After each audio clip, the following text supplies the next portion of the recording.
দেশের স্বনামধন্য কবি, সাহিত্যিক, সংস্কৃতি সেবীবৃন্দ, বিশেষ করে বিশেষ অতিথি এখানে জনাব সালাউদ্দিন আহমেদ, উপস্থিত সম্মানিত সভাপতি, আহ, অতিথিবৃন্দ, ইলেকট্রনিক মিডিয়া এবং সাংবাদিক ভাই বোনেরা, উপস্থিত জনাব নূর ইসলাম মনি, ডক্টর পাভেল সহ সম্মানিত উপস্থিতিবৃন্দ, আসসালামু আলাইকুম। কবি সাহিত্যিকদের কাছে আমার মনে হয় মানব সভ্যতা বিভিন্নভাবে বিভিন্নভাবে আহ, বিভিন্ন ক্ষেত্রে ঋণী হয়। তারা আমাদের মতো সাধারণ মানুষের যে অব্যক্ত অনুভূতি প্রকাশের একটি মাধ্যম।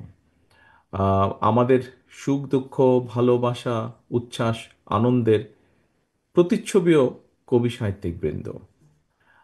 আমরা আমাদের বেদনা, কষ্ট, যন্ত্রণার মুহূর্তের যে শব্দের যে পংক্তিমালা, এগুলোর যেমন সহানুভূতির বিষয়গুলো বন্ধু হয়ে আসে, ঠিক তেমনি আবার বিজয়ের আনন্দ উৎসবের বার্তাবাহক হিসেবে কিন্তু আবির্ভূত হন আহ, কবি সাহিত্যিক বৃন্দ।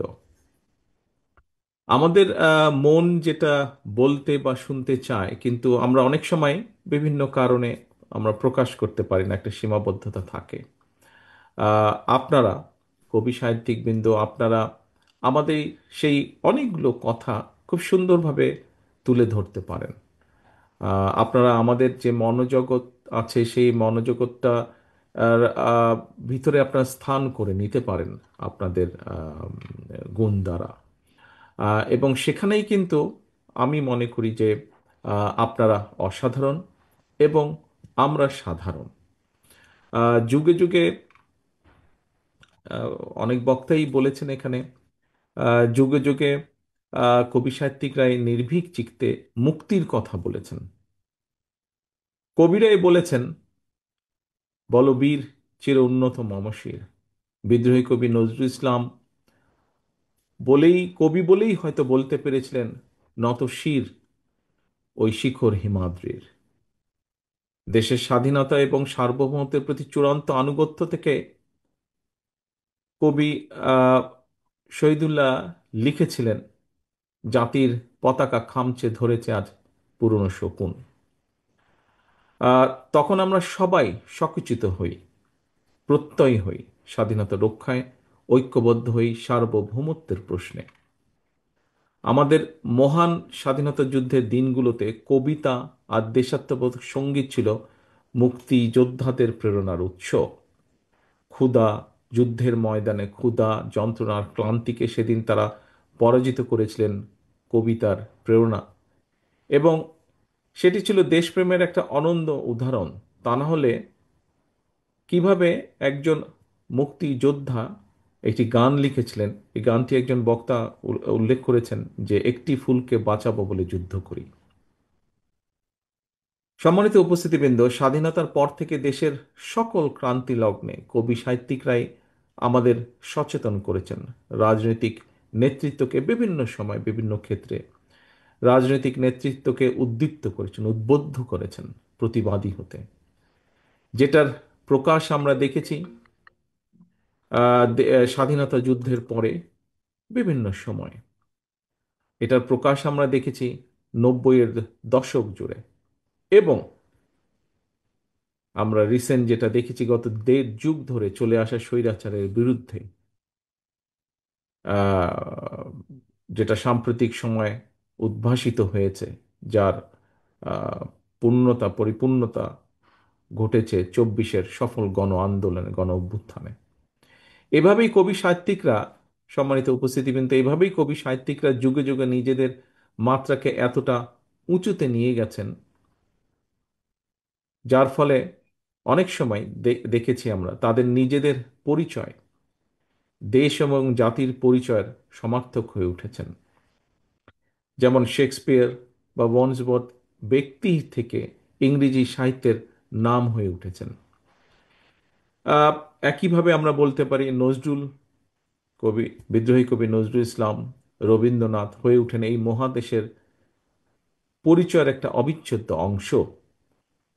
ঠিক এমনিভাবে কবিতা আর দেশাত্মবোধক সঙ্গীতকে মুক্তিযুদ্ধের সাথে একাকার করে স্বাধীনতা যুদ্ধ শেষে দেশ গঠন আর দেশাত্মবোধের প্রেরণা নিয়ে শহীদ জিয়াউর রহমান প্রথম বাংলাদেশ আমার শেষ বাংলাদেশ, জীবন বাংলাদেশ আমার মরণ বাংলাদেশকে তার দল, বাংলাদেশী দল এবং বিএনপির অনুপ্রেরণা দলীয় সঙ্গীতে পরিণত করেন গভীর শ্রদ্ধাবোধ থেকে।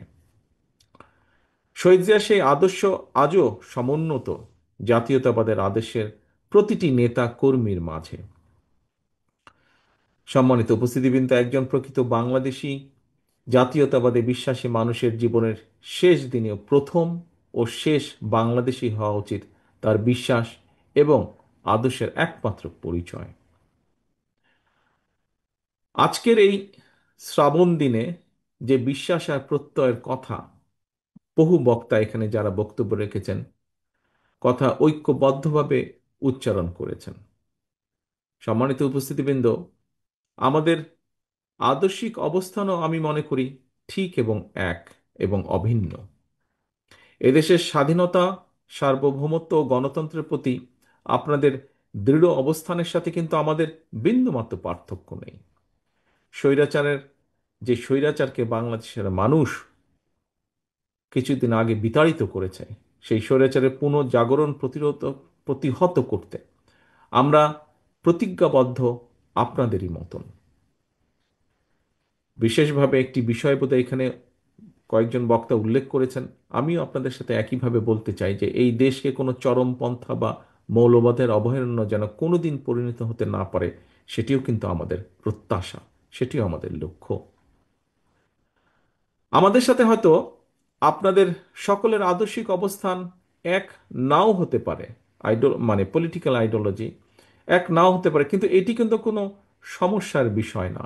এটিকে ভিন্নভাবে হয়তো কেউ বলেছেন এখানে কোনো বক্তা, বা খুব সংক্ষেপে যদি বলতে হয়, এটি কোনো সমস্যা না। এটিকে কেউ দয়া করে সমস্যা হিসাবে দেখবেন না। বিষয় হচ্ছে যে এই দেশের সার্বভৌমত্বের প্রতি আমাদের অবিচল আস্থা প্রকাশের জায়গায় কিন্তু আমরা সকলে এক এক এটা কিন্তু সকলের মধ্যে কমন আমাদের। সম্মানিত উপস্থিতিবৃন্দ, এদেশের মালিকানার একমাত্র দাবিদার এই দেশের সকল নাগরিক। এই সত্যটাকে যদি আমরা প্রতিষ্ঠিত করতে চাই, তাহলে মানুষের ভোটাধিকারের প্রশ্নে গণতন্ত্র প্রতিষ্ঠার জন্য বাক স্বাধীনতার পক্ষে একটা অবাধ সুষ্ঠু নির্বাচনের পক্ষে আমাদের সকলকে ঐক্যবদ্ধ হতে হবে। অর্থাৎ একটি অ্যাকাউন্টেবল অবস্থা দেশে তৈরি করা একান্তই প্রয়োজন। এবং আমরা যদি সেটি করতে সক্ষম হই, এখানে আপনারা আপনাদের কবি সাহিত্যিকবৃন্দ আপনারা যারা বক্তব্য রেখেছেন, আপনাদের বক্তব্যে যারা আপনারা লেখার স্বাধীনতার কথা বলেছেন, মত প্রকাশের স্বাধীনতার কথা বলেছেন, আপনার মত পার্থক্য তুলে ধরার কথা বলেছেন, সমালোচনার কথা বলেছেন, আমরা সেই অধিকারগুলোকে প্রতিষ্ঠিত করতে পারি যদি আমরা একটি অ্যাকাউন্টেবল রাষ্ট্র ব্যবস্থা গড়ে তুলতে সক্ষম হই। এবং সেটি একমাত্র করা সম্ভব মানুষের ভোটের অধিকার রক্ষার মাধ্যমে। সম্মানিত উপস্থিতিবৃন্দ, সম্মানিত সভাপতি, দেশের সার্বভৌমত্ব রক্ষায় সকল শহীদের রক্তের দায় পরিশোধের সময় এসেছে আজ। এই দেশের একজন কৃতজ্ঞ সন্তান হিসাবে আজ এই সুন্দর অনুষ্ঠানে আপনাদের আমাদের আমাদের সকলের কণ্ঠে ঐক্যের প্রতিধ্বনি উচ্চারিত হোক। সকলের সুস্বাস্থ্য কামনা করে একটি প্রত্যাশিত বাংলাদেশ, বাংলাদেশের জনগণের একটি প্রত্যাশিত বাংলাদেশ গড়ার আকাঙ্ক্ষা ব্যক্ত করে আপনাদের সকলের সহযোগিতা কামনা করে আমার বক্তব্য শেষ করছি। আল্লাহ হাফেজ। বাংলাদেশ জিন্দাবাদ। বাংলাদেশ জাতীয়তাবাদী দল জিন্দাবাদ।